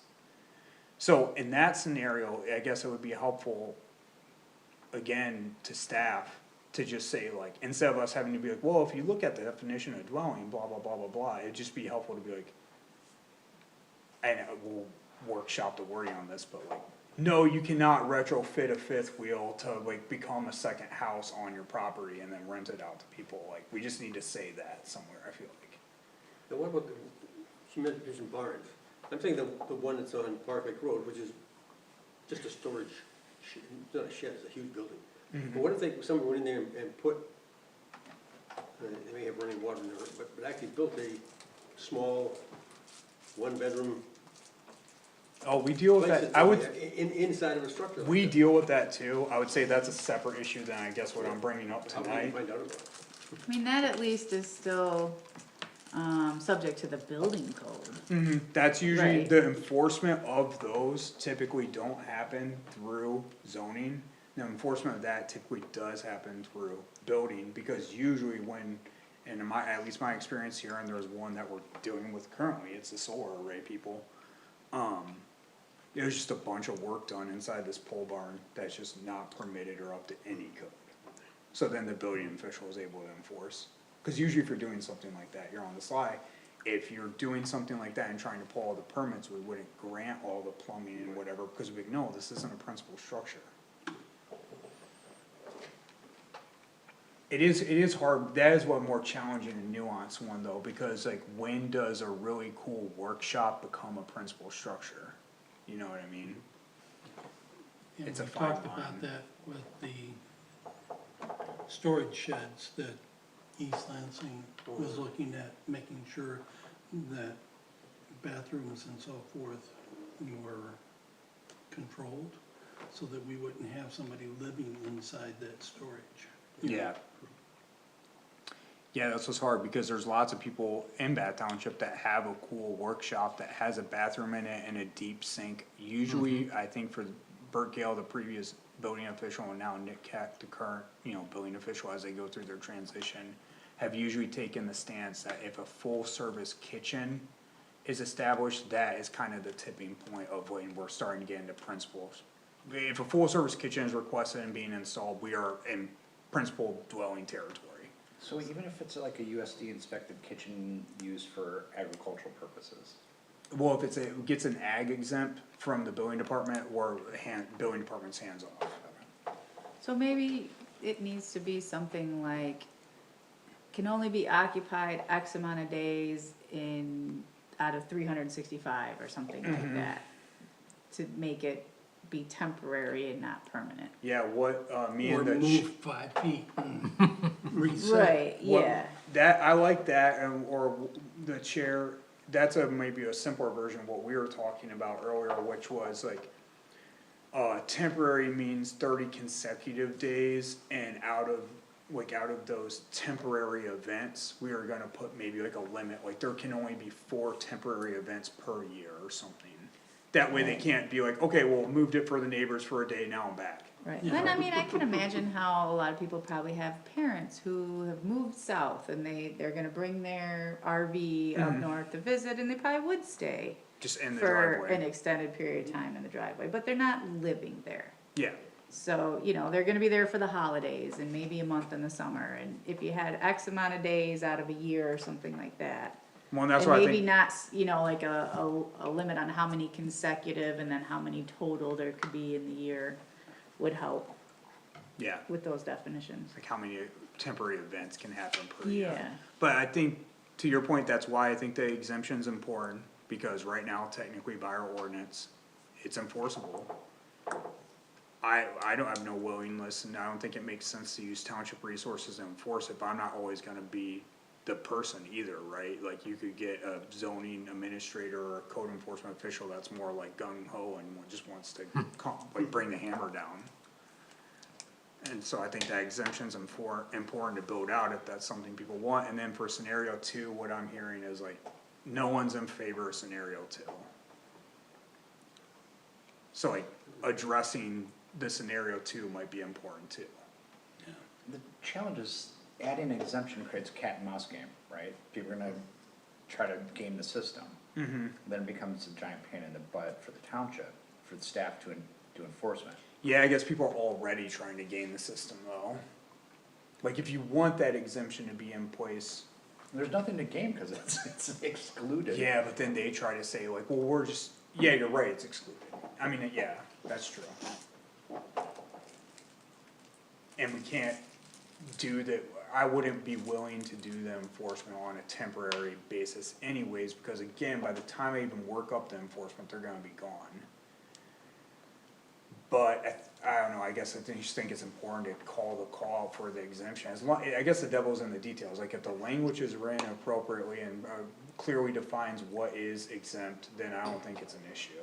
And if we say like so many days, to your point though, like how do you know it's 30 days? Well, we got the call and now we started the clock. You start the clock, but then say they move back into the principal structure for 3 days and then move back in, does that restart the clock? That's why we would, that's to Kate's point, or in John, me and John's conversation earlier, yeah, it would restart the clock and we could put a limit on events per year. I don't know if it's 2, I don't know. So 30-day temporary, 2 events allowed per year. So then, okay, it restarts the clock, they do that for another month. Okay, man, your 2 events are up. Like, let's go, you're done. So the mechanism there would put the onus on the aggrieved neighbors, right? Because Yeah, they would to have give- complain, Well, just like everything else in Bath, we have to be made aware. right? Oh, it seems like a nightmare. Yeah, I mean, it's all, I would say it's already a nightmare. Like, I'm bringing this to you because we're already having a problem with it. But then, once you have it on the books, then once you make that person aware of it, that you're looking, they're going to be more cognizant of it, and Yeah, hopefully. you'll still have the group that will. I was gonna say, no, they ain't. Yeah, there's really 2 scenarios, either we're like, oh dude, I had no idea, yeah, we're just in a transition period, but I can like speed that along, or, you know, like, oh, okay, like I had no idea. And I will say, I would say probably 8 out of 10 code enforcement things that happen that I help out with, that's how it goes. Dude, I had no idea, oh, I didn't know idea, but I'll be in tomorrow to get this all figured out. But 2 times out of 10, they're like, oh, yeah, totally. And then you see them actually do the exact opposite, like they'll double it, they will go get the hay bales and put them around just cause we let them know they can't.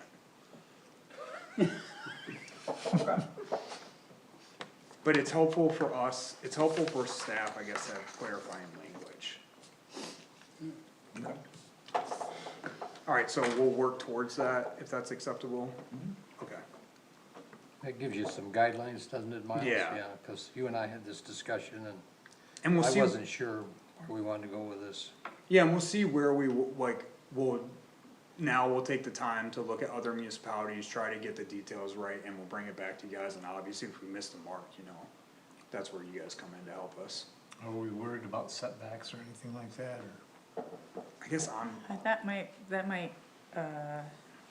be like the issue, say, in the Park Lake area, where, you know, it does need to be, That could be you another, need to be at least this far, but you know, have to be able to accommodate this kind of setback to be able to have that situation. yeah, that's another good way, like, instead of a controlling factor being like lot size.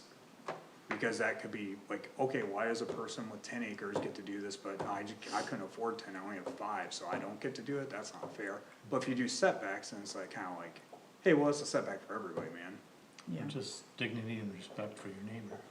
Yeah, well, I always say, me, the building official, we would all be out of the job if people just used a little bit of common sense, but.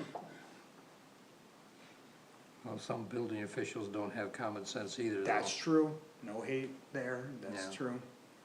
But, and there's some language in here that I think we need to address. Yeah. Miles, you pointed that out, by fire, so what happens if it's some other damage that makes the structure? The, Or just doing a total rehab of a That facility. might be the case too. And the 90 days is not at all reasonable in today's economy. yeah, we were looking to Couldn't use in the assessing language, and I think this is even in state law, I don't know if this is the best term to use, but in both of those, the term they usually use is like an act of God event, so that would cover like fire, tornado, Yeah. 100-year flood, Tree falls on your house. tree, yeah, giant tree. Tornado sends tree into house, in the case of a resident, that was able to use the act of God exemption for the assessment of their house, a car Stinking tree drove through farms. their house. Right, yep, that has happened here.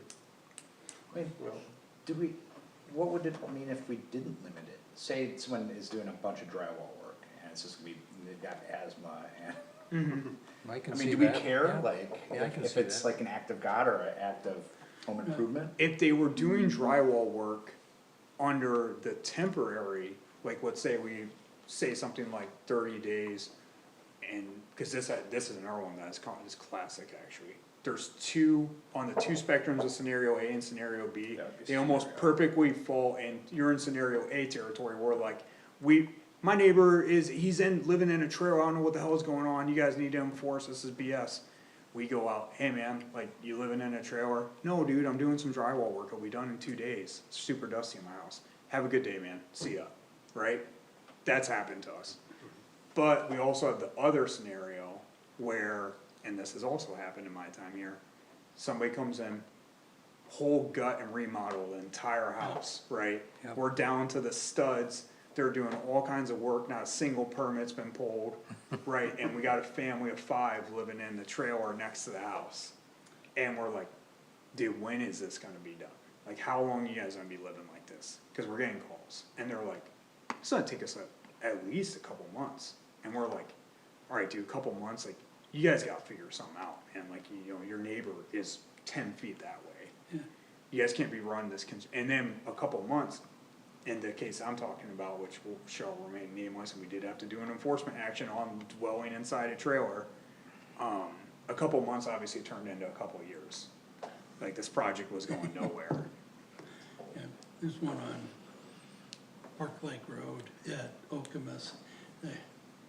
4 years now, the guy's trailer's outside the house, and he's just putting the wrap on the outside.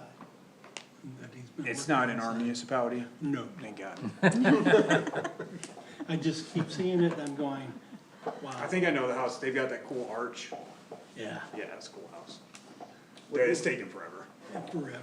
Would it be worthwhile to add language about generators running? Typically, in my experience, generators, in terms of like a structure, like a zone structure, anything utility based, like a Generac generator, an AC condenser, those are always considered a non-zoned item. When it comes to noise produced by a generator, typically we would, enforce it under the noise ordinance. Or hooking up a generator to a trailer. and That's what I was running it, thinking. Yeah, No, that's usually the scenario you see, but that's where, like, again, scenario B could help us address the generator side effect of scenario B. Okay, well, I think I got, Chair, the direction that we need, we'll we'll try to address the things I talked about in here as well, we'll bring it back all as one package. So before we leave this, I know we don't have an issue, but Lansing has an issue. What does a tent count as? I think I would put it in this category. Should we define that? Yeah, you probably should, Okay. yeah. Let's make a note. Let's leave this. I It doesn't have to be I in had minutes, wondered but a that side too, note at as 10. well. Yeah. You mentioned generators, what about emergency generators? Do they have to get permits from the township to install an emergency generator? To install emergency generator, no. Now, if you're wiring it, No, like, I mean, Well, you gotta wire it to the house. A permanent, you know, the generators that are permanent for emergency. yeah, you get an electrical permit when you do that, but for zoning purposes, the generator is considered a non-zone item. Yeah, but like, for the generator, like, for example, my house, like, I did, it's called like the common term is like the poor man's Generac, where I have like a plug on the outside of my house, I plug my whole generator into, but I had to get an electrical permit to install. For the plug, Yeah, yeah, yeah, it's like got a kill switch on the inside of my panel. yeah. I can address that right down in Ann Arbor, Ypsilanti area. I put in a number of those people, friends of mine. I had to get a permit for the gas line, I had to have a plumbing permit for the gas line, and I had to have an electrical permit for the connection of the generator to the structure as well. So I had to have 3 permits actually. Just the fees alone for the permits were usually in the $250 to $400 range. But like in the scenario of somebody like, let's say just running a generator and then running extension cords to like the fridge and the other items for like you don't need a permit to do that. Yeah, I'm thinking with the permanent ones, because we're getting some in our neighborhood now, with people putting them in, one went in yesterday. Yeah, the Generacs are a good tax write-off. You know, the problem I've got with those is that You can write them people, off on your taxes. if people don't do them right, Same way you can write Miles, off doors and windows. you end up backfeeding on the panel. Yeah, that's And why, that in turn backfeeds on the lines that the line people are trying to work on, and now you got a hot line. if you've hired, hopefully I would assume if you're, and you should be hiring a licensed electrical installer, so like on mine, it physically, you cannot feed both. It has a switch that, Yeah. one switch cannot move without the other one being in the off position. Well, Well, that's, see, mine, I just turn off the main breaker and Well, then I that's fine. plug the generator in one of the outlets and isolate. that's fine, whatever outlets. that's fine, that's perfectly legitimate, and I don't have any problem with that. I don't know if it's perfectly legitimate from like a permitting perspective. Well, I would consider it acceptable, I mean, you've cut the power off, so you can't backfeed on the line. Right. That's the important part of it. The dangerous part is when the guy doesn't do any disconnect between his panel and the line. Now he's backfeeding through the transformer, through the lines, and now the lineman working out there trying to do a repairs on a hot line that he thinks is dead. Yeah. Now, all the emergency generators that go in they automatically turn on when the power goes off. They must have all those switches built in there. Yes, they have an automatic transfer switch, yeah. Alright, well, I'm good on what I You, need. you okay with that, Miles? Yeah, thank you guys. Yeah, thanks, guys. Miles and I had quite a discussion about that. Speaking of temporary signs, Okay. when are they gonna take down the Webster Road detour signs? Are they still up? Okay. Some I'll areas, call the road yeah. commission. I didn't even notice that. I'm making a note. I'm calling the road commission. Another note on signs, I did contact the road commission on no speed limit sign on Webster Road, and also talked to them about, I don't know how many of you guys have brand new cars, but they also tell you what the speed limit is Oh, yeah. when you're driving down the road. It says 25 till you get to, if you're heading, you come off Park Lake Road and you head north, Oh, a car will say 25 till you hit the 45-mile-an-hour speed limit sign. And then you come into Bath and it says 45 even all the way up to Clark Road. And there's no 35-mile-an-hour speed limit sign there anymore. So I have talked to them about that. A little bit wonky. I don't know how that works, but just letting you know. I don't know how that works here. I don't know how they like, cause with road construction, Google Maps updates like the day, they must have something to where they report it up and then the different software companies are feeding off that data. I don't know. The new cars actually take a picture of the sign. Oh, when it's true, that's Yeah. crazy. Oh, and then it's, Oh, yeah, you see the sign, I mean, if the car sees the sign, that's where it reads off. oh, and then reads the sign, interesting. Cool. I know I always have an issue with that piece of Park Lake Road that goes to 55 for about Yeah, why? Yeah, and then it goes back to 35, and then the other end of it goes to 45. My problem is they took out the passing lane. Oh, there's people that don't Heck pay yeah, attention to George. that, George. That doesn't mean anything, that, I pay attention, do you? yeah. Oh, well, good for I would you. not say I passed there. Oh, Well, Good and for it's you. in a zone that's probably not even gonna get enforced, cause it's on the border of Two two counties. two and municipalities, Yes, two townships. wealthy and area, I so got a like ticket no there a while crime. ago. Nobody's where, gonna go through there at all, Many drive as years fast as ago. you want. No, just kidding. Okay, okay, report? yeah, sure. Okay, Got a I'll report try for to, us? I've talked a lot, so I'm gonna try to keep it brief. One thing that's not on here, but I'll just bring up, I did text, the consultants today, just to be like, hey, what's going on with the survey, guys? good. Like, where are we at? They sent me a draft copy, they're like, actually, we just emailed you as you texted us, so I guess we're in alignment, but, they sent me a draft copy, and so I'll give it a review tomorrow, and hopefully get it back to them, and say, okay, yeah, this is good, and we can start pushing that out. I talked to the chair, we're looking at events to schedule, we're in touch with the library, we're in touch with Peacock Road Farms, we're in touch with the school, kinda reaching out, figuring out good places for us to do pop-up sessions, I think the consultants are, it's in their contract to do 2 of those with us, but me and my staff, and obviously we'll invite commissioners if they wanna do some with us. We'll do a couple in addition to that. For development, it's kind of the main news is we talked about HDI, they're going good with their utility installation so far, it's like sewer, water. No word from the Ides at all on that one that came through, so I don't expect much movement there, honestly. And that just happens sometimes, similar to like the Hawks Ridge Apartments, you know, went all the way through the whole process, even went through an amendment at one point, and then interest rates rose 5%, and we never heard another word from them. No, Probably the big development update, that everyone can tell their friends and family about is that, the gas station got all their civil sets and construction plans submitted to us, so that kicked off the, construction and civil agency review. So that's good, they also requested administrative 6-month, extension on their site plan approval, so we approved that administratively. If they need more time than that, then they have to come to you guys now, but they think 6 months is plenty of time, there's just some holdups with, in their words, like other regulatory bodies they had to go through, and they just wanted all the permits lined up before they started. yeah, good move on their part, Yeah, you don't wanna be like ready to open and then like waiting on the state. especially a gas station. Yeah. So, that's kind of the news on that one, I'm trying to think if there's any Great other, bagels. I haven't heard anything, I mean, last we talked to the Maxim about, they're like, we're helping them now, we're figuring it out. It can happen with Dunkin' next door.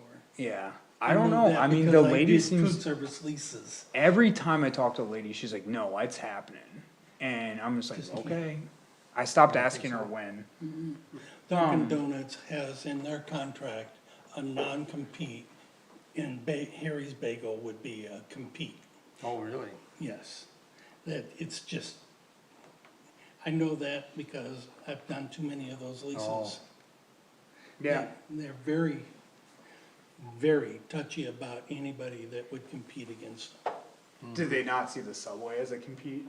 Just No. different, They don't serve the breakfast, they don't get into that world. they don't do coffee or anything, yeah. Well, Which is, they Maybe might, but coffee, but. no, it's, they're Okay. doing sub sandwiches.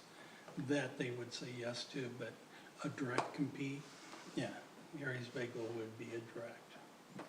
so I'd say other than that, on the development front, just a lot of intrigue lately, but nothing that's really bubbled up to anything, really serious. So, I just think on the commercial and residential side, it has been a slow back half of this year. And I don't know if that's cause of anxiety in the economy, interest rates not moving at all. But yeah, it's been interesting. On the grant side, I just wanted to quickly talk to you guys about we have two active grants, obviously, at the the planning department is, doing the administrating for right now, the planning grant, which is paying for the comp plan, that's all going good, we've received the first half of that grant, so we're great there. The placemaking grant, which it pays for some of the placemaking efforts, the welcome to Bath sign, benches, some light poles, that is coming from MEDC. LEAP is the middle fiduciary responsibility for executing that grant to 13 municipalities, which we are one of. MEDC is trying to get their budget figured out with the rest of the state right now. I've been assured the money has been allocated, it's in an account, we're good there, but the township doesn't wanna spend $250 on a promise. So we have adjusted some of our timelines in coordination with Consumers Energy and the Road Commission for, we're looking at probably a spring install at this point for a lot of those facilities. So just wanted to give you guys a heads up about that. They told us that they expect the contract to be executed between us and LEAP later this month, but we wouldn't receive any dollars in a bank account till December. So that's kind of the timeline I'm operating on right now. So just wanted to give you an update on why you haven't seen movement on that $250,000 grant. And that's all I got. wanna give us a reminder on the fence, cause I'm sure we're gonna hear about it. Oh yeah, the fence, so I know a lot, I only bring this up cause I saw it on Facebook. People are loving the split rail fences, I too think they look great, however, I just know they won't look great forever, cause they are made of wood. And we wanted to get something more modern and kind of aesthetically pleasing on, at least while we have this grant for the Webster Road money. And some of the items we were buying, like the light poles, came in actually cheaper than we allocated for in our grant proposal. So that left about $50,000 extra, and with that money, we were going to buy More permanent. a more permanent looking fence made of It's all steel. just in how you spin it and get ahead of it.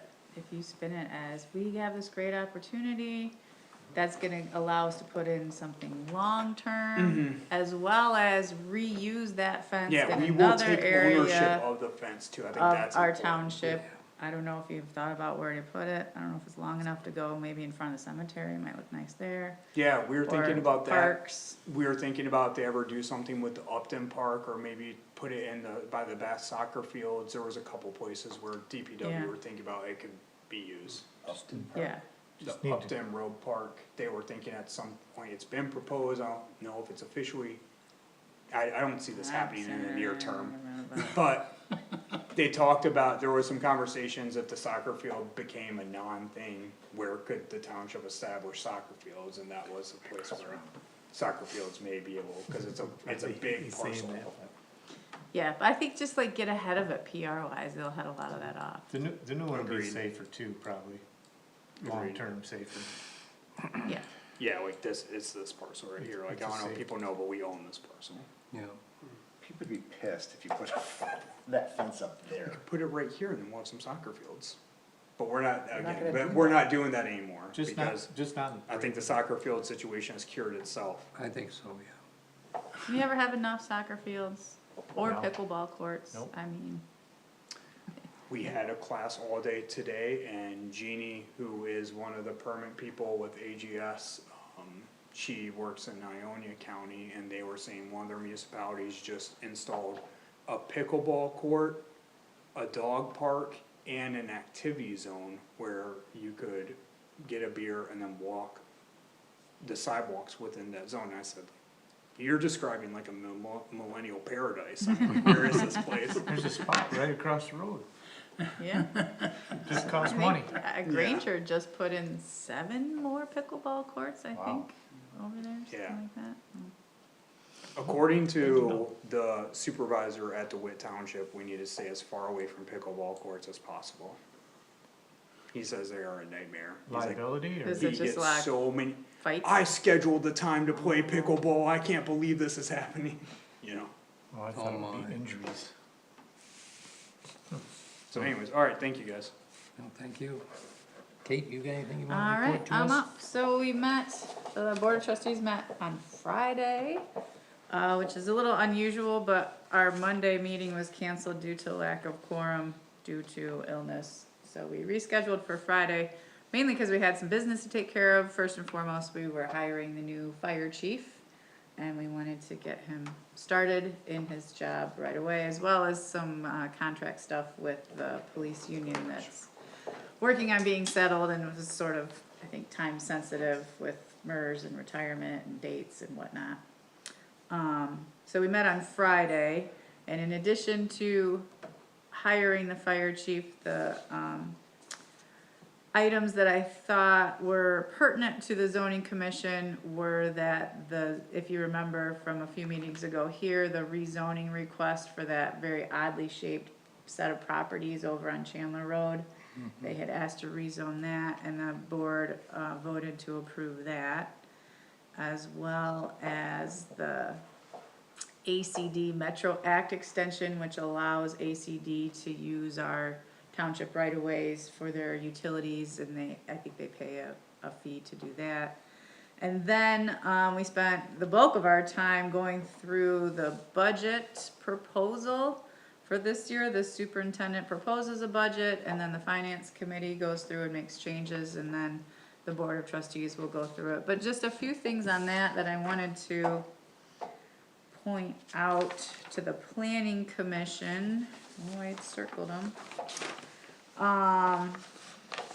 Included and funded in the budget proposal for next year was a facilities and grounds assessment, and I think that came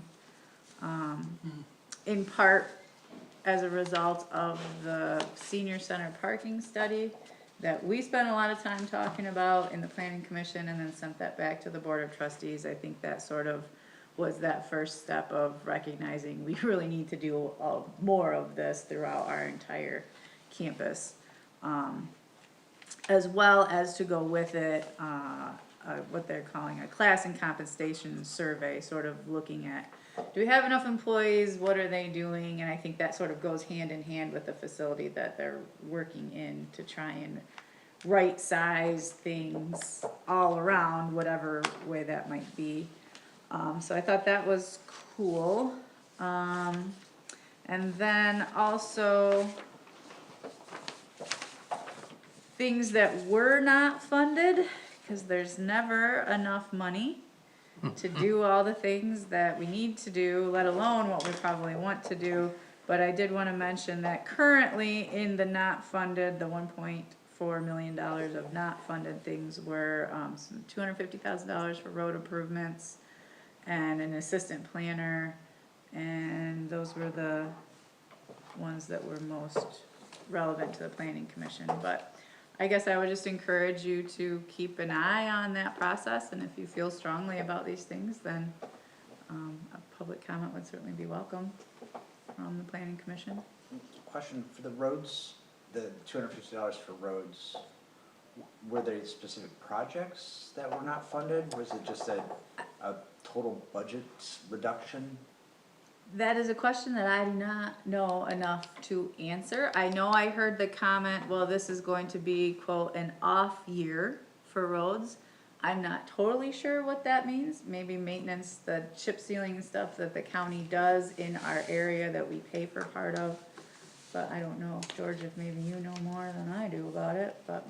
That is an every other year thing, so this year they did chip seal, next year they will not, cause they'll be in a different part of the county.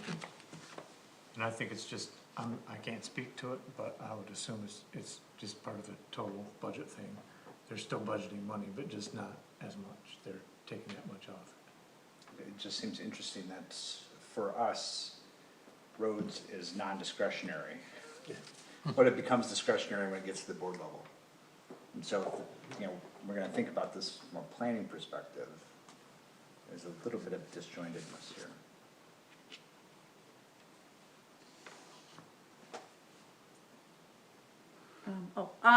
Anything else that I could share would be, there was a,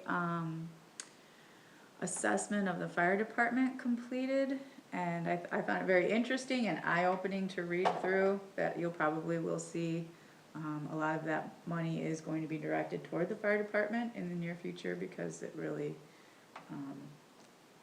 is in dire need of some attention, so, yeah. And fire trucks take 4 years to get. Yeah, not, let alone millions of dollars to pay for, so, yeah, I think that My you'll son just said everybody flipped to 4 years. see that become a topic of discussion more and more. And then, I think we're meeting again on Monday, After the so. meeting. Okay, anybody it. got any questions for Kate or any comments? Thanks, Kate. Yes, thank you.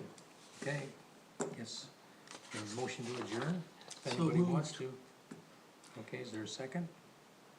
Can I make a discussion? Oh, I'm sorry, I missed discussion for commissioners. Oh, I'm sorry. We Can I can hold wait. it? Thank you, thank you. My mistake.